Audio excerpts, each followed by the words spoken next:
Everyone, good morning. তোমরা সবাই কেমন আছো? আশা করছি সবাই অনেকটা ভালো আছো। আমি আমার পরিবারকে নিয়ে ভালো আছি।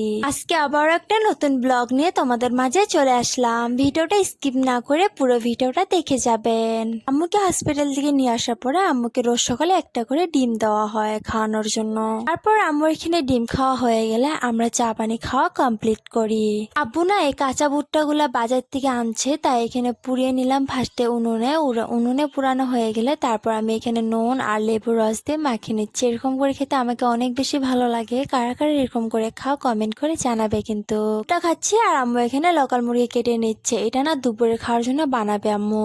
আম্মু এখানে মুরগিটা কেটে বেছে ধুয়ে নিচ্ছে। দেওয়া হয়ে গেলে আমি এখানে কড়াইতে সামান্য পরিমাণ তেল দিয়ে আমাকে বলছিলাম যে আম্মু এখানে আসো, এসে দেখো যে আমি তেল দিয়েছি অনেকগুলো। আম্মু বললো যে না, এইগুলো তেল নাকি হবে না। তারপর আম্মু কড়াইতে আরো অনেকগুলো তেল দিয়ে দিল আর এক থালায় পেঁয়াজ কেটে রেখেছি সেই পেঁয়াজগুলো সম্পূর্ণ পেঁয়াজগুলো দিয়ে দিল। আম্মু যে কোনো তরকারি বানাক, ডাল বানাক অথবা যে কোনো তরকারি বানাক, আম্মু সব জিনিসে তেল বেশি বেশি করে দেয়। তাই আম্মুকে যদি একটুখানি তেল দিতে বলি যে আম্মু একটু তেল হবে না, আম্মু পুরো রেখে যায়। আর তোমরা যদি আমার চ্যানেলে নতুন হয়ে থাকো তাহলে আমার চ্যানেলটা সাবস্ক্রাইব করে আমার পাশে থাকবে আর আমি তোমাদের পাশে আছি।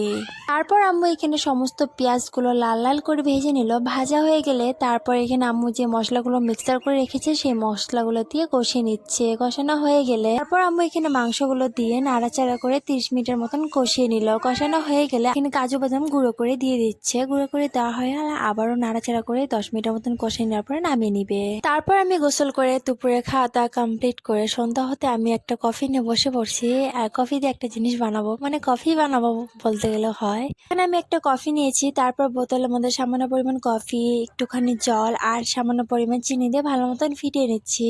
এত পরিমাণ ফিটানো হচ্ছে যে কখনো বসে ফিটাচ্ছি, কখনো আবার দাঁড়িয়ে ফিটাচ্ছি, কখনো আবার বাহিরে গিয়ে ফিটাচ্ছি। এত পরিমাণ ফিটানো হচ্ছে যে কফিটা হবে কি না হবে জানি না। তোমরা ভিডিওটা দেখতে থাকো, তাহলে তোমরাও বুঝতে পারবে যে হয়েছে কি হয় নাই। আমার এই ভিডিওগুলো তোমাদেরকে কিরকম লাগে কমেন্ট করে জানাতে ভুলবেন না। কিন্তু কফিটা ভালো মতন ফিটানো হয়ে গেলে তারপর আমি গরম গরম গাখিরের মধ্যে ঢেলে দিব। ঢালা হয়ে গেলে ভালো মতন একবার ফুটে নিয়ে তারপর আমি একটা বোতলের মধ্যে ঢুকিয়ে নিয়েছি। তারপর এখানে বোতলটা যে এত পরিমাণ গরম ছিল যে আমরা 2-3 জন ট্রাই করার পরও আমরা ঠিকঠাক মতো ঢালতে পারছি না। এত পরিমাণ গরম ছিল যে তারপর আমরা মুখাটা খুলে ঢালতে হলো। কফির টেস্টটা কিন্তু বেশ ভালোই ছিল, তোমরা একদিন ট্রাই করে দেখতে পারো। তারপর আমি এখানে আমার বোনকে নিয়ে খেলছি। এটা হলো আমার কাকার মেয়ে। আমার বোনটা কিন্তু অনেক বেশি ছোট, সে 2 মাস আগে জন্ম নিয়েছে।